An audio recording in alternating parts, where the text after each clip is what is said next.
Avant tout, parlons des types d'incendie. Ici, il y a 2 ou 3 diapositives de montrer un peu le contexte.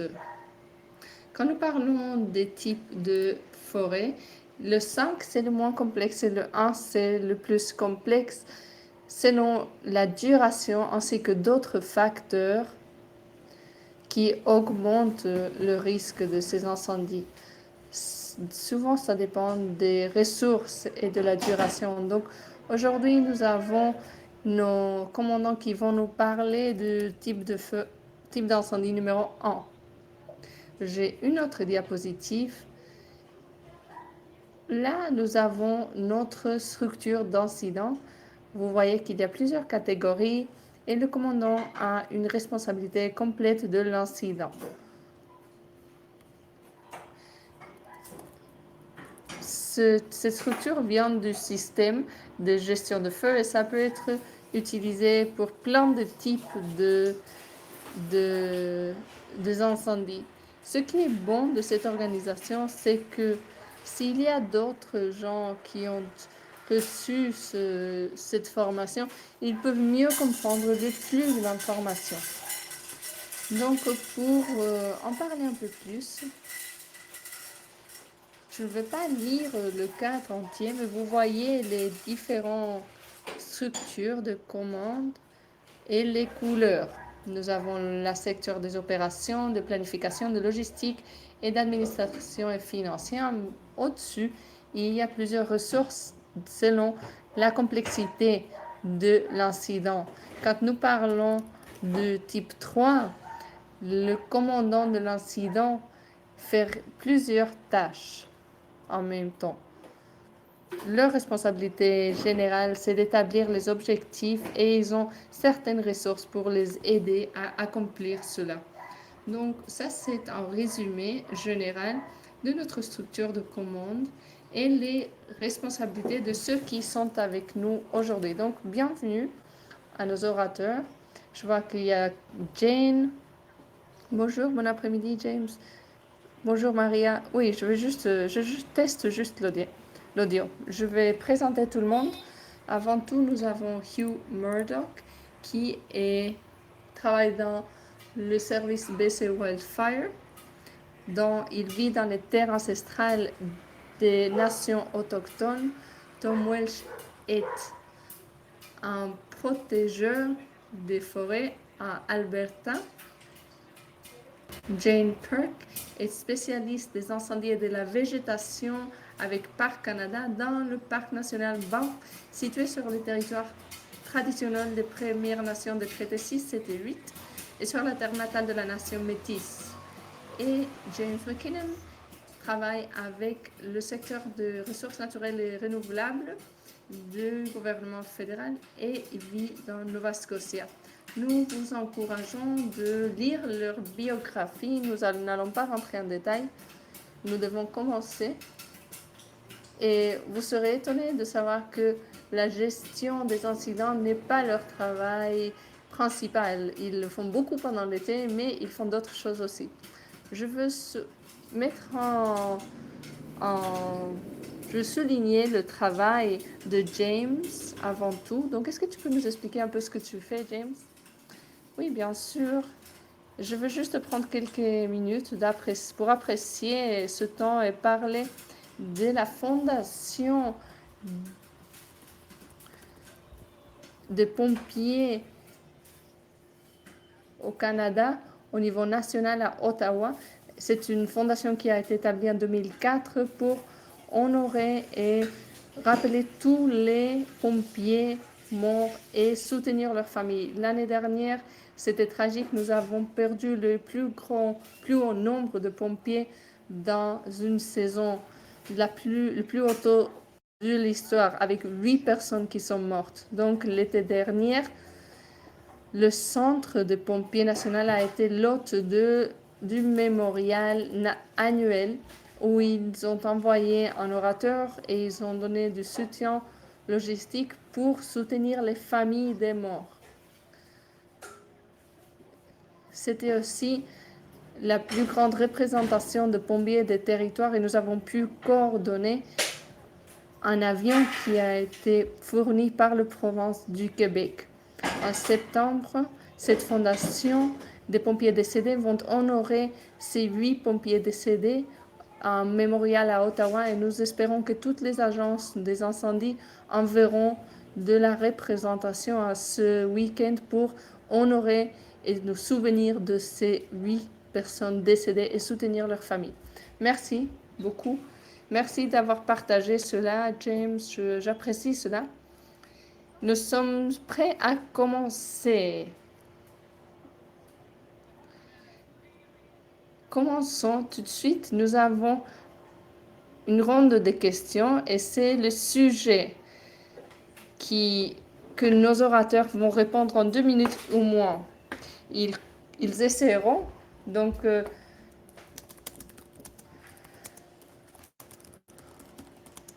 en 2 minutes ou moins,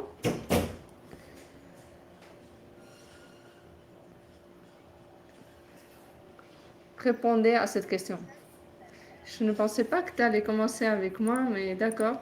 Donc, je pense que c'est clair que nos saisons d'incendie sont de plus en plus compliquées avec beaucoup de facteurs du changement climatique. Donc, l'échelle a changé.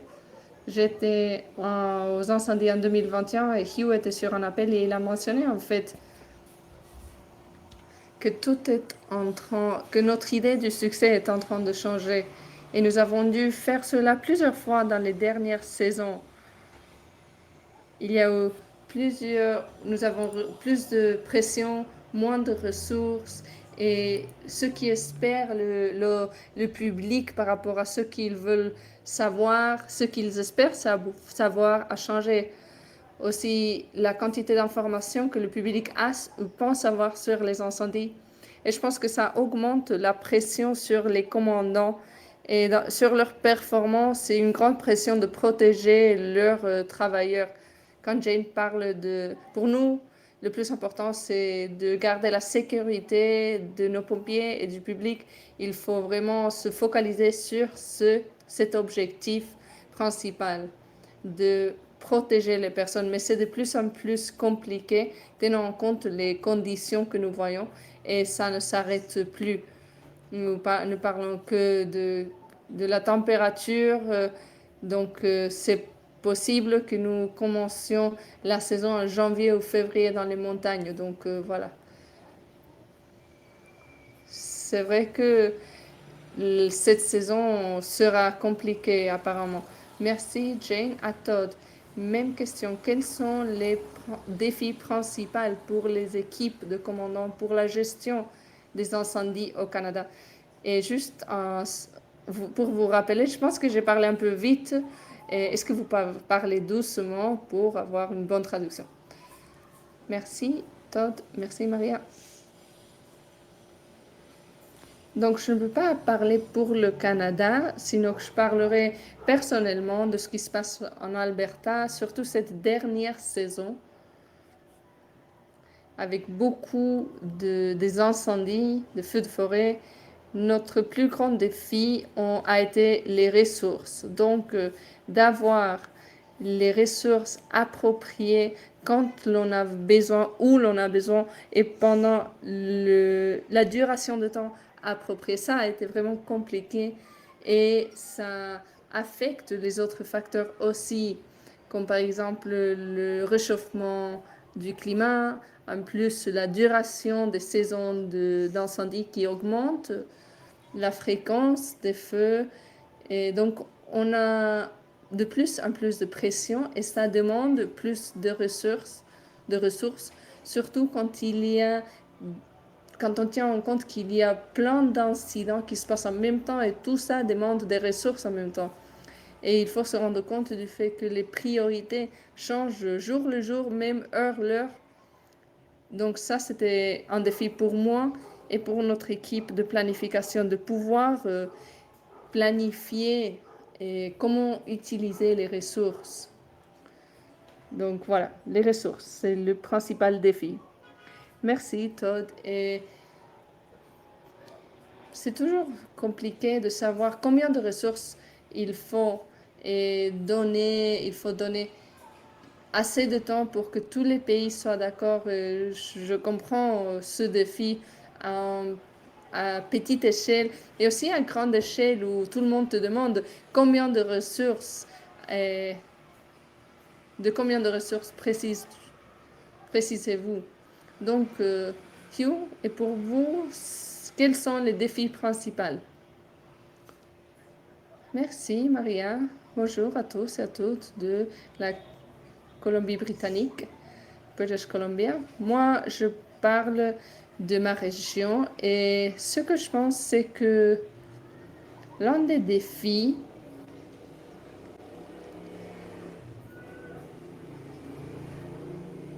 c'est que la culture de notre population avance plus lente que le changement sur le territoire.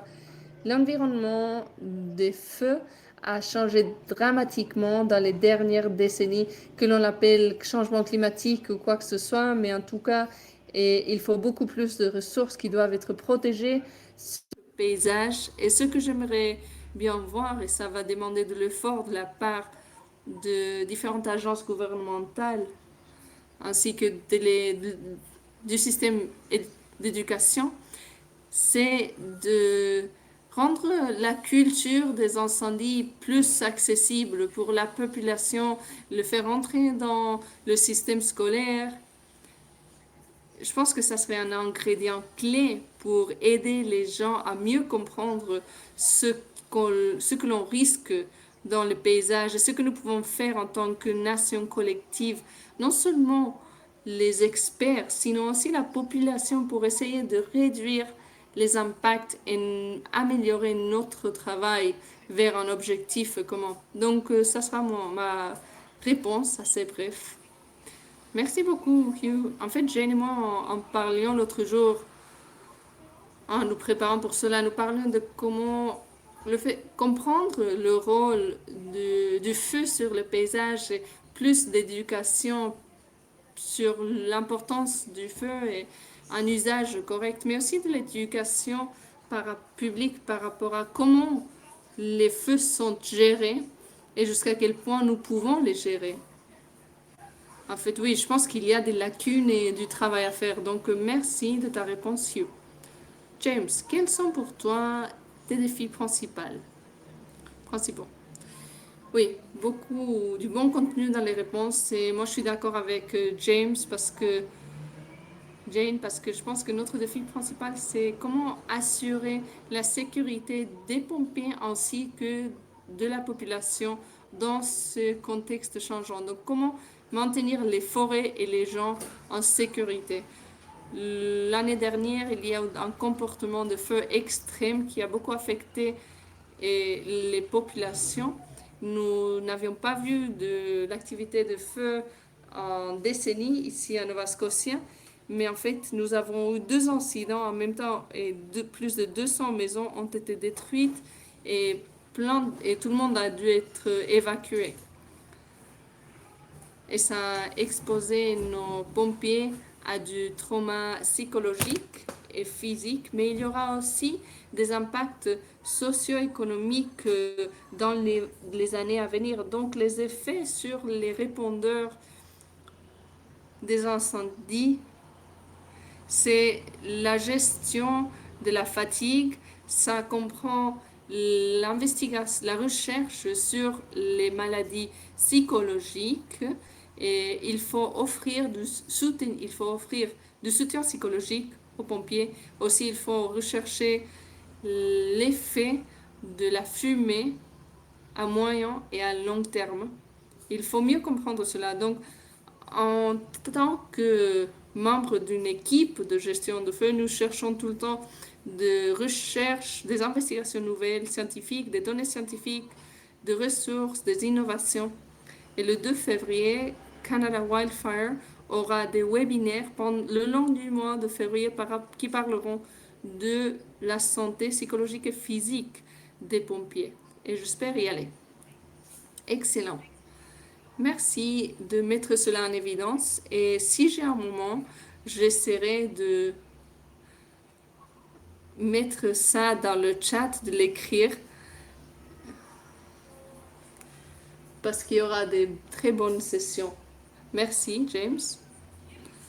Donc, nous avons entendu parler des ressources, la gestion de la fatigue. C'est en train de nous sommes en train de travailler sur ça. Puis, il y a aussi la partie de l'éducation du public et comment rester concentré quand il y a tellement de changements et des besoins de communication des communautés. Ce que je veux faire maintenant, c'est de passer à Jane et poser la question sur l'engagement communautaire. Donc, je me demande, comment est-ce que les équipes de gestion, comment est-ce qu'ils engagent ou se communiquent avec les communautés? Quels sont les défis dans la coordination et les communications dans ce sens-là? Évidemment, il y a un positionnement par rapport dans les équipes de gestion et c'est l'information clé sur l'incident. Mais nous savons et nous voyons que la manière dont la population consomme de l'information change rapidement. Avant, nous étions à la radio et sur le journal, dans le journal, mais en fait, le rythme auquel les gens consomment de l'information sur les réseaux sociaux, sur Internet et le genre d'informations qu'ils veulent, veut dire qu'il faut de plus en plus d'informations et il faut vraiment équilibrer jusqu'à combien, jusqu'à quel point on peut donner de l'information, quelle est l'information critique pour le public et comment lutter contre l'information qui n'est pas vraie, qui apparaît beaucoup dans les réseaux. Mais nous dépendons beaucoup, surtout quand nous travaillons dans les zones rurales, nous, nous allons voir directement les communautés à travers des officiers de liaison ou commandants. Nous allons dans la communauté et nous nous sommes réunis avec des chefs autochtones des communautés ainsi qu'avec des personnes âgées pour parler avec eux des objectifs, des stratégies, des tactiques et comment intégrer leurs commentaires et leurs préoccupations dans ce que nous faisons. Ce qui est important, c'est de non seulement nous communiquer avec eux pendant les incidents, sinon de créer une relation pendant le reste de l'année pour nous assurer que nous avons des bonnes relations avec ces communautés et créer de la confiance et ainsi augmenter les capacités des communautés pour que quand l'on soit en train de gérer le feu, nous ne soyons pas des adversaires, sinon des collaborateurs. Aussi de faire des formations collectives, de la planification collective, pour que l'on ne soit pas en contact avec eux seulement pendant les incidents, sinon aussi le long du reste de l'année. Est-ce que vous voyez qu'il y a que l'on demande plus de communication? Oui, je vois que tu dis oui. Oui, c'est ce que j'entends. Et donc, comment trouvez-vous que vous pouvez gérer cette information en même temps que vous êtes focalisé sur l'incident? Quand tu dis focaliser sur l'incident et les objectifs, comment est-ce que tu réponds à ces besoins changeants? C'est clair que le besoin d'information, c'est plus que l'on espère avoir beaucoup d'informations en tant que population. Et nous avons un peu géré cela à travers des ressources, même si, comme Todd l'a dit, les ressources, c'est de plus en plus compliqué.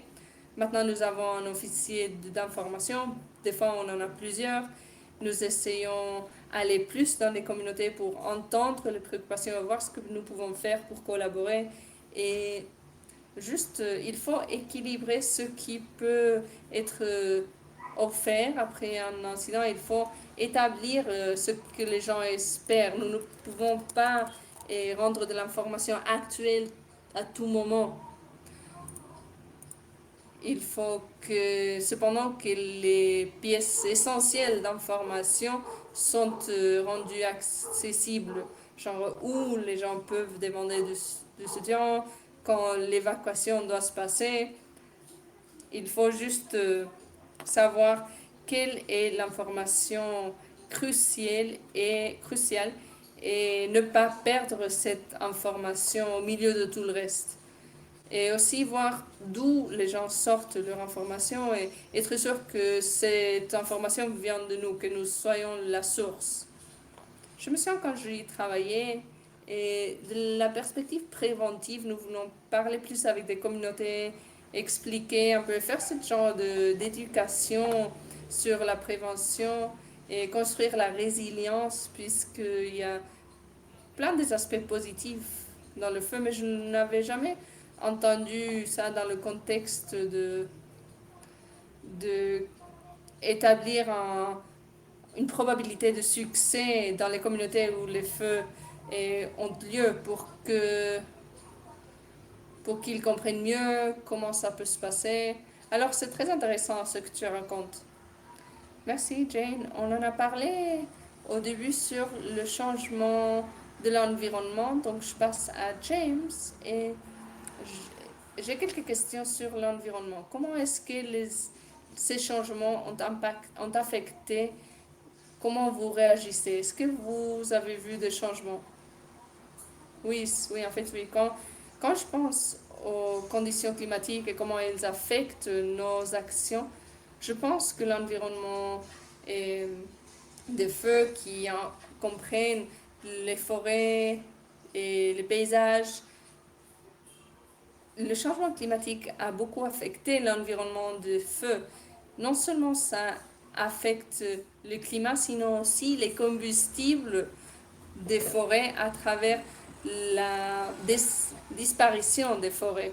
Donc, ça augmente la duration des saisons, une santé plus basse des forêts. Ici, en Nova Scotia, il y a plus de vent qui mène plus de combustible dans la zone. La Nova Scotia est connue pour avoir une haute humidité qui réduit le risque de feu. Mais en fait, souvent, nous avons des valeurs d'humidité très basses et ça peut beaucoup affecter le comportement d'un incendie, comme l'on l'a vu le printemps dernier.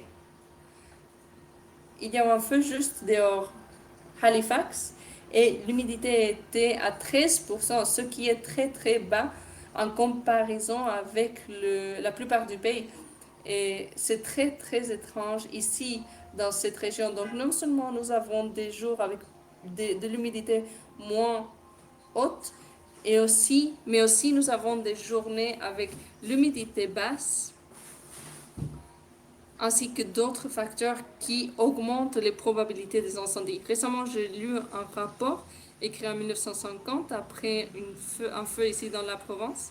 Et l'auteur disait que la Nova Scotia n'a pas de mauvaises années de feu, sinon des mauvaises journées de feu. Et ça a pris mon attention.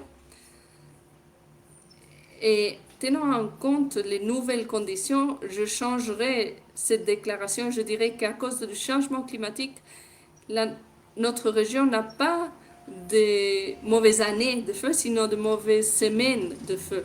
Donc il y a des semaines où il peut y avoir des journées consécutives avec du potentiel pour des feux, ce qui augmente la probabilité haute, déjà haute, que l'incendie affecte la population. Comment est-ce que ces conditions environnementales changent nos stratégies? Bon, je sais qu'ici, nous avons dû nous adapter très vite à ce nouveau environnement. Et l'un de nos objectifs principaux, c'est de fournir de la sécurité aux pompiers. À cause du comportement extrême des feux, les deux équipes de gestion des incendies ont aidé à coordonner l'évacuation de plus de 22 000 personnes. Et à cause des changements environnementaux et de ne pas pouvoir arrêter un feu sous certaines conditions, la première pensée, c'est qui peut être affecté et qui doit être évacué. Ici, nous avons utilisé des stratégies d'attaque directe qui ont bien marché pendant des décennies. Cependant, à cause du comportement extrême de feu, nous avons dû utiliser des stratégies non souvent utilisées comme utilité de l'équipe lourde ainsi que d'autres stratégies. Et finalement, les équipes doivent non seulement fournir du leadership au milieu d'une situation chaotique, sinon qu'il faut répondre à plus de feux et nos stratégies doivent s'adapter pour répondre aux nouveaux besoins et protéger les communautés. Il faut aussi s'adapter à des nouvelles stratégies pour mieux comprendre les effets de santé physique et psychologique, pour mieux protéger nos pompiers dans ce nouveau environnement des incendies. Merci, James. Je réfléchissais à la duration. Tu as dit que la complexité a augmenté cette année en Nova Scotia et donc nous voyons plus de jours consécutifs et comment ça affecte les ressources, n'est-ce pas? Donc toutes ces catégories dont tu as parlé vont ensemble en fait. Donc pour les ressources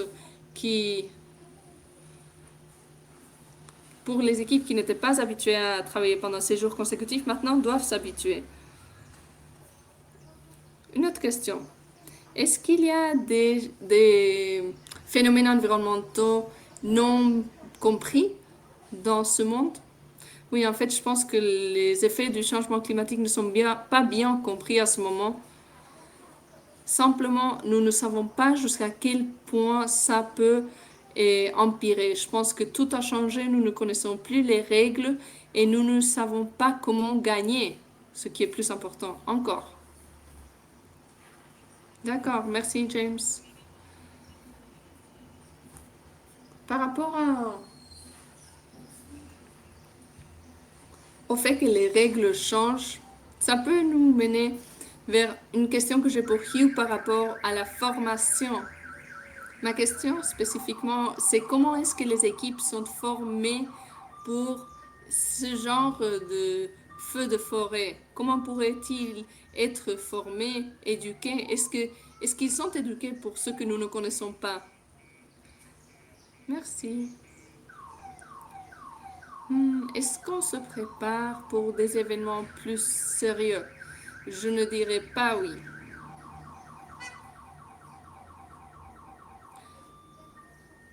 Nous savons que les stratégies traditionnelles seront moins utilisées, mais la réalité,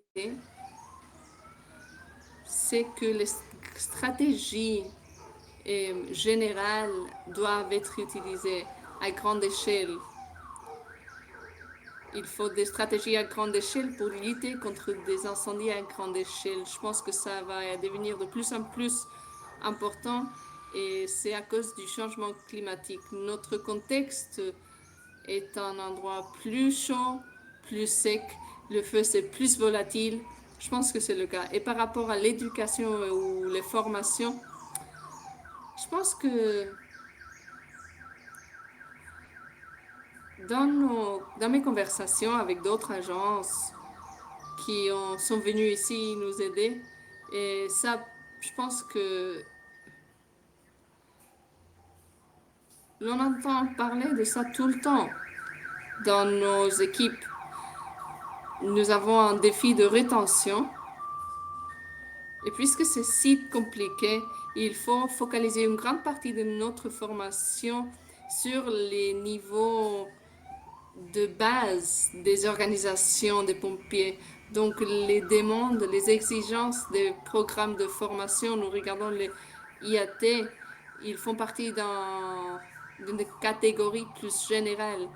Donc il faut protéger notre fondation aussi parce que ça change si vite qu'il faut beaucoup d'attention sur ceux qui rejoignent notre programme. Dans l'IAP, je dirais qu'une grande partie de l'éducation se fait dans la pratique. Dans le British Columbia, nous avons un bon programme de tuteurs. Nous aimons que des gens, les membres, les étudiants eux-mêmes s'entraident. Ce qui les motive aussi, c'est de leur donner de l'expérience pratique. Et nous essayons de développer le leadership à travers ce programme et d'apprendre sur le terrain.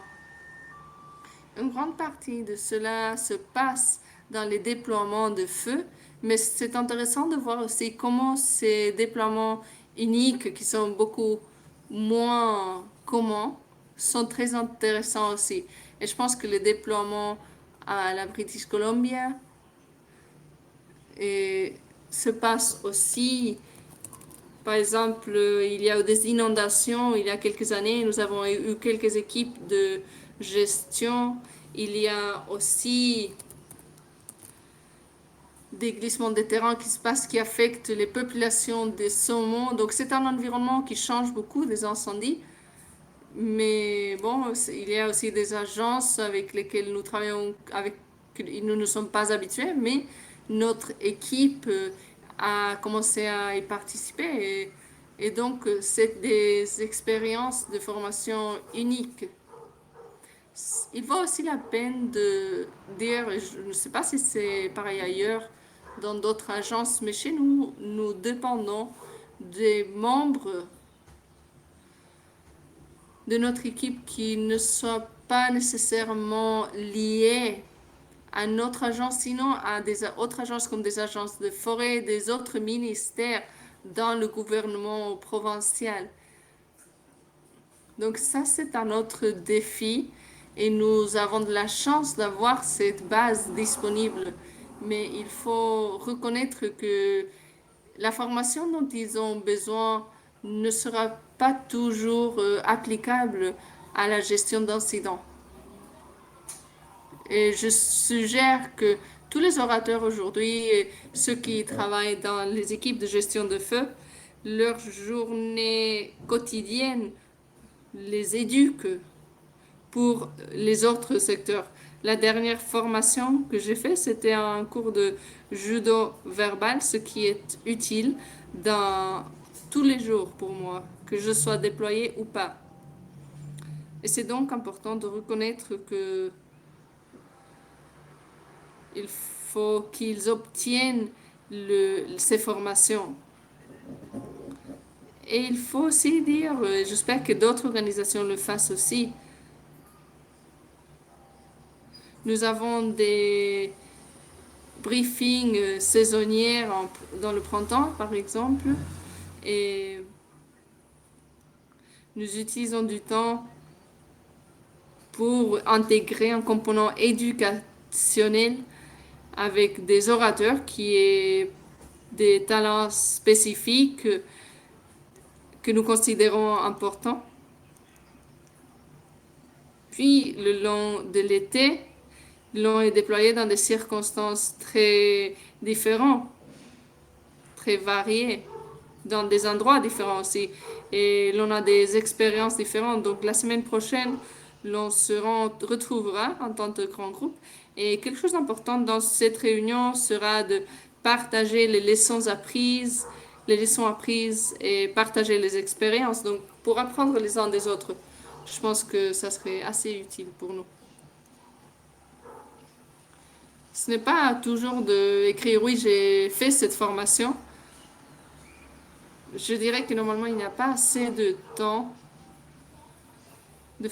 pour faire ce genre de choses, mais c'est important parce que le travail dans l'équipe de gestion n'est pas une priorité tout le long de l'année. Donc, nous ne sommes pas toujours disponibles pour recevoir de la formation spécifique à nos rôles et à notre travail saisonnier. Merci, Hugh. L'autre jour, moi et Hugh parlaient de ce qu'il a mentionné aujourd'hui, l'apprentissage expérimental, mais aussi le besoin du judo verbal. Donc, ces talents qui n'apparaissent pas dans l'éducation traditionnelle, et comment travailler avec les communautés, tout ça, c'est une partie importante de votre travail. Donc, merci d'en parler. Je sais que les commandants sont très adaptés et prêts à changer, donc je vais un peu changer cela. Je vais attendre Todd pour te poser une question. Je vais juste donner 5 minutes Parce que peut-être vous avez quelque chose d'autre à dire. Est-ce qu'il y a quelque chose que vous voudrez mentionner? Sinon, pas de souci, on peut continuer, mais je pense qu'il y a de l'opportunité ici pour... s'il y a quelqu'un qui voulait parler un petit peu sur l'un de ces sujets sur lesquels on vient de toucher, allez-y. Sinon, pas de souci, on continue. Maria, si tu cherches un autre changement qui va se passer bientôt, je pense, et dis-moi si tu m'entends. Oui, oui, je pense que une autre opportunité intéressante qui viendra sera plus d'engagement et dans la suppression de la part des groupes communautaires.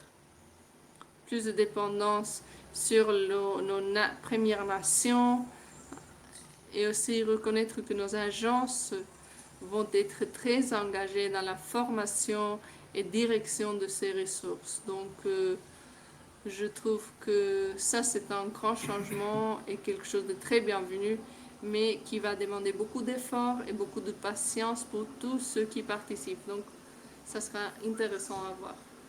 Jane, vas-y.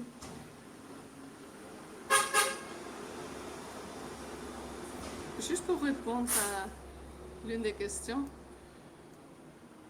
qui est apparue dans le chat par rapport à la formation, c'est Steve qui l'a dit. Donc,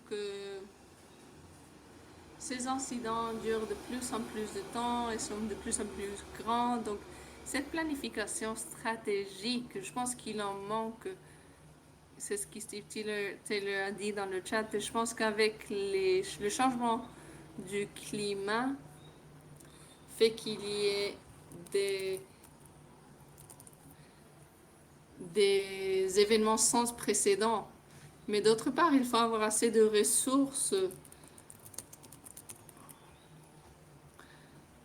pour réaliser notre travail quand ce n'est pas la saison. Parce que souvent on parle de la suppression, mais je pense que là on commence à trouver qu'il y a un problème avec les ressources et la formation des gens pour créer des équipes et qui puissent gérer ces problèmes, comme par exemple ces combustibles de forêt qui apparaissent.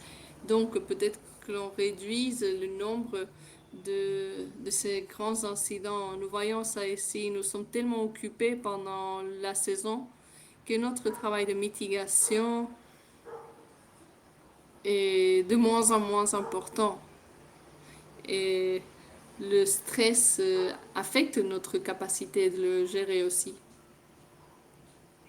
Merci, Jane.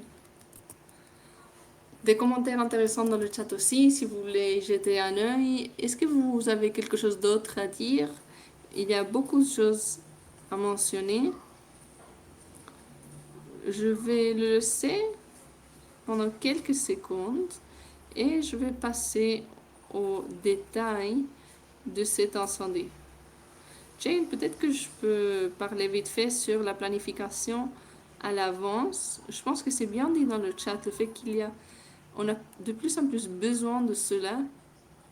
Aussi de reconnaître que ce qui est important pour une bonne planification, c'est beaucoup de talent et d'expérience.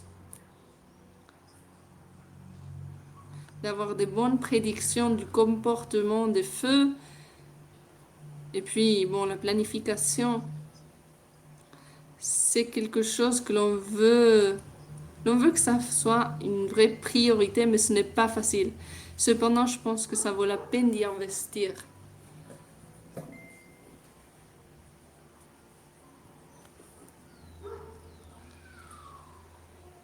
Merci. Jane, est-ce que tu m'entends? Parfait. Donc, nous aurons l'opportunité de revenir vers cela à la fin, mais je voulais poser une question à Todd. Tu n'es pas encore fini. Parlons un peu plus sur des affaires internationales et des opportunités de collaboration. Comment est-ce que la collaboration internationale peut bénéficier des efforts de protection contre les incendies? Oui, bien sûr, en Alberta, nous avons cette année des équipes de l'Australie, l'Espagne, le Portugal, le Mexique, le Chili, les États-Unis.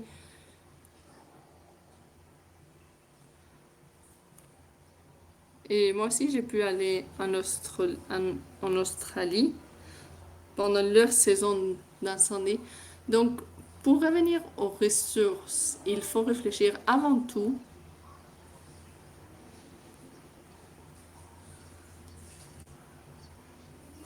aux saisons. Même quand les saisons sont opposées, c'est une bonne opportunité d'avoir des ressources sans affecter l'agence d'exportation. Puis les incendies extrêmes, ils deviennent de pire en pire, les incendies. Et je ne pense pas que ça soit raisonnable pour une agence individuelle d'arriver à un point qui puisse gérer ces énormes dégâts, de pouvoir justifier tout cet argent. C'est vraiment compliqué. Donc, de pouvoir accéder à un groupe de professionnels et former réduit nos besoins de recrutement, de formation par rapport aux ressources physiques. Ça, c'est un bonus, évidemment, et dans ces collaborations. Puis aussi le transfert de connaissances. Moi, je ne pense pas savoir tout ce qu'il y a à savoir sur les feux. Donc, c'est bon d'avoir des avis différents, des expériences différentes pour profiter des efforts que quelqu'un d'autre a fait et utiliser leur succès. Donc, ce transfert de connaissances est vraiment positif. Puis, pour répondre à ce que Jane a dit, je pense que ça aide d'encourager un message global. Parce que le monde, maintenant, il est petit avec l'Internet. Nous avons de l'accès à tout. Les réseaux sociaux ont des avantages et des désavantages. Donc, comme je disais, le monde est petit maintenant.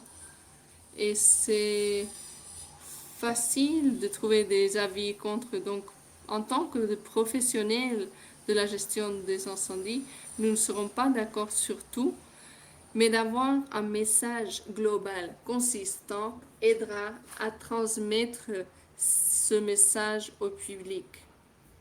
Il y aura moins d'inconsistance. Et pour les derniers commentaires, des besoins de base. C'est un flux de financement. Quand on exporte, c'est un coût. Donc pour les agences qui ont du mal à soutenir leur agence à domicile, c'est bon d'envoyer les gens ailleurs et qu'ils aient de l'expérience. Et pour le recrutement, nous avons du mal à garder, à retenir notre personnel. Donc là, c'est une opportunité pour le travail saisonnier. Il y a tout le monde quelqu'un sur les saisons qui travaille les saisons. Donc si on pouvait avoir quelque chose comme ça au niveau global, ça enlèverait un peu la pression qu'il y a sur les agences. Donc tout ce que l'on a mentionné, les ressources, le changement climatique, la communication des messages, tous ces problèmes ne nous affectent pas seulement nous, sinon que c'est des problèmes globaux. Donc, le fait de réunir tout le monde pour quelque chose sur les incendies, pour ceux qui ont géré cela, c'est un processus accéléré. Donc, tu passes 2 à 3 semaines avec une personne et ça vaut une année d'expérience, en fait, cette période courte. Donc, je pense que c'est une bonne opportunité d'obtenir de l'information et de partager l'information que nous avons. Et je parle de moi et de l'organisation que nous avons développée. Je pense que nous avons beaucoup à offrir à d'autres agences sur la planète. Ainsi que comprendre que nous n'avons pas toutes les réponses. Donc, j'apprécie ce que j'ai appris de BC Parks Je n'ai pas obtenu beaucoup de ta part encore, James, mais on va voir. Et voilà, il y a beaucoup à apprendre. Je pense que la communauté des incendies est une communauté globale. Merci, Todd. Bon point sur le mouvement des ressources, mais aussi le partage d'informations. Et je pense que quand il y a d'autres pays qui nous aident à soutenir, ils ont des ressources qui arrivent aux représentants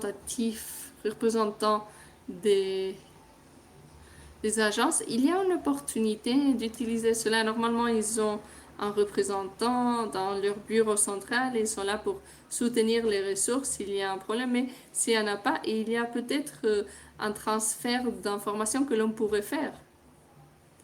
Comment est-ce que fonctionne leur programme de prévention? Hier, je me suis réunie avec un autre groupe et j'ai appris sur leur site web et je n'ai jamais vu un truc pareil pour montrer cela au public. C'est incroyable. Donc, si vous avez l'opportunité de, d'y aller, allez-y. Vous pouvez choisir quel type de feu vous voulez, quel jour. Donc, c'est vraiment interactif. Donc, merci, Todd. Oui, nous avons beaucoup à apprendre de la communauté globale. Merci à toutes et à tous. Nous avons beaucoup couvert. J'ai l'impression qu'il y a 4 ou 5 conversations nationales, mais il nous reste quand même 10 minutes, donc ça nous donne assez de temps pour parler sur quelque chose qui vous intéresse. Je vais passer un cercle, je vois les visages, je vais passer par tous. James, est-ce qu'il y a quelque chose que l'on puisse faire pour soutenir ou résoudre ces défis, quelque chose de spécial sur lequel nous pouvons aider, des académiciens, quoi que ce soit? James, commence. Merci. Il y a, oui, beaucoup de choses dans lesquelles nous pouvons investir notre financement, aussi la recherche, le talent. J'ai écrit des choses sur les outils de prédiction des feux, même le manque de capacité de connaître la météo à long terme. Peut-être que c'est un rêve d'avoir des météos et de prédiction de météo plus de 7 jours. Mais je sais que ça a beaucoup avancé le long de ma carrière. Donc, si à un moment donné, on pourrait avoir à connaître la météo à long terme, ça nous aiderait beaucoup à mobiliser les ressources nécessaires. Donc, ce genre de choses, même juste de la recherche sur des combustibles spécifiques. Ici, à Nova Scotia, nous avons des combustibles uniques qui n'existent pas ailleurs. Donc, je sais que l'on aimerait investir plus de financement et de recherche dans les dommages des ouragans. Il y a aussi une infestation des insectes qui nous affectent ici. Donc, il y a beaucoup de recherches sur ce genre d'opportunités. Donc, nous avons l'opportunité d'apprendre des gens des États-Unis. Donc, encore de la collaboration avec tous et d'avoir des conversations comme nous le faisons aujourd'hui, de créer des réseaux. Peut-être que je veux m'arrêter là. Merci, James. Est-ce que quelqu'un d'autre voudrait en parler?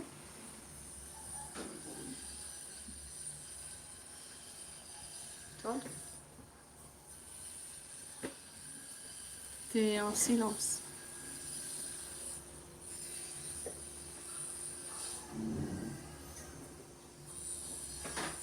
Jane? Je comprends ce que tu passes, Todd. Je pense que, comme on l'a dit, Todd, il y a beaucoup à apprendre des gens dans le monde entier, mais aussi internement. Et je pense que les saisons d'incendie ont été énormes. Plein d'agences ont dû apprendre des leçons négatives et positives. Si on pouvait avoir plus d'opportunités de nous réunir et d'avoir ce genre de conversation et lever le voile sur ce que nous avons appris d'une manière collective, Ça n'a pas de sens d'apprendre cela isolément encore et encore. Ça serait bon pour nos communautés de nous réunir et d'avoir ces conversations dures sur ce qui n'a pas marché. Peut-être que nous avons tous du mal, au lieu d'essayer de résoudre des problèmes d'une manière isolée. Les IMT ont des gens de toutes les agences sur la même équipe parce que comme ça, tout le monde a une perspective différente. Chaque région a une perspective différente. Donc, plus nous puissions nous réunir, mieux ça sera plus facile de trouver des solutions pour les problèmes les plus compliqués. Merveilleux. Merci, Jane, pour cela. Todd, est-ce que tu es prêt? Je pense que maintenant, je ne peux plus le mettre en silence. Donc, bon, au moins, j'ai réussi à arriver jusqu'à la fin. Oui. Comment est-ce que je pourrais contribuer? Comment est-ce que l'on pourrait contribuer, les gens? Juste engagez-vous. Pas seulement pour ceux qui sont ici, sinon aussi pour le public. Je l'ai dit plusieurs fois, nous n'avons pas toutes les réponses. C'est un grand problème.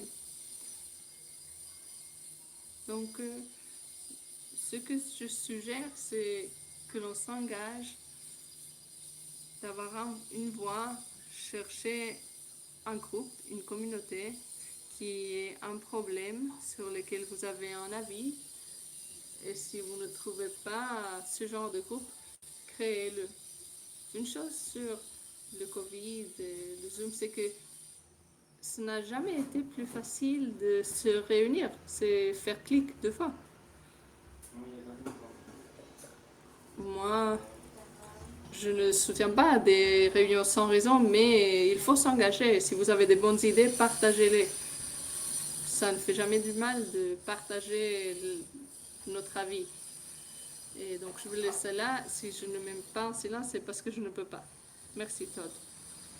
D'accord, je vais essayer. D'accord. Donc, à toi, Hugh. Je vais reformuler la question. Comment est-ce que le public, les académiciens, les chercheurs comment peut-il contribuer à résoudre ces problèmes? Bon, je vais parler d'une manière générale pour dire rapidement que il y a une université qui a commencé une école de sciences, surtout au niveau des masters, mais je pense qu'il y a une croissance assez significative sur la recherche des incendies et sur comment ça affecte l'humanité. Et ça connecte avec beaucoup des aspects éducationnels. La technologie des dernières 20 ans nous ont donné beaucoup de possibilités. Je pense que ça va continuer à se développer. Je réfléchis à des plans il y a 5 ans et maintenant il y a de la possibilité d'améliorer la cartographie. Mais voilà, et par rapport aux prévisions, ça améliore et il faut que ça s'améliore encore. Quelque chose qui reste toujours avec moi, c'est que nous utilisons beaucoup de ressources à lutter contre les incendies. Et ça serait intéressant de faire de la recherche sur l'effectivité de nos efforts.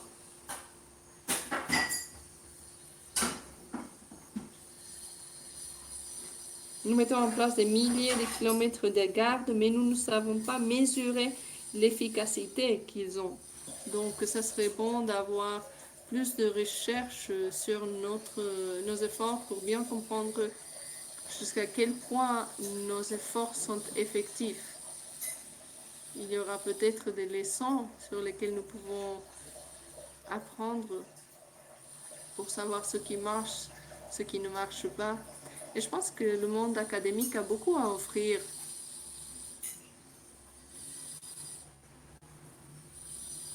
voilà, je pense que l'on peut encore améliorer et nous sommes en train d'y avancer. D'accord, parfait. Merci Hugh, merci à tous de votre capacité de bien aborder ces questions générales d'une manière spécifique. Dans le public, il y a un peu de différents types de personnes et l'idée c'est de montrer ce défi. Je sais que nous pensons toujours à quel est le prochain pas, mais bon, ce webinaire sera disponible sur YouTube. Je ne sais pas si je l'ai mentionné aux orateurs. Nous le rendrons donc disponible et je pense que les thématiques qui sont apparues dans le chat et la conversation, c'est quelque chose dont nous pourrons parler dans notre comité de travail. C'est intéressant de la voir. Ce qui est intéressant d'être un commandant,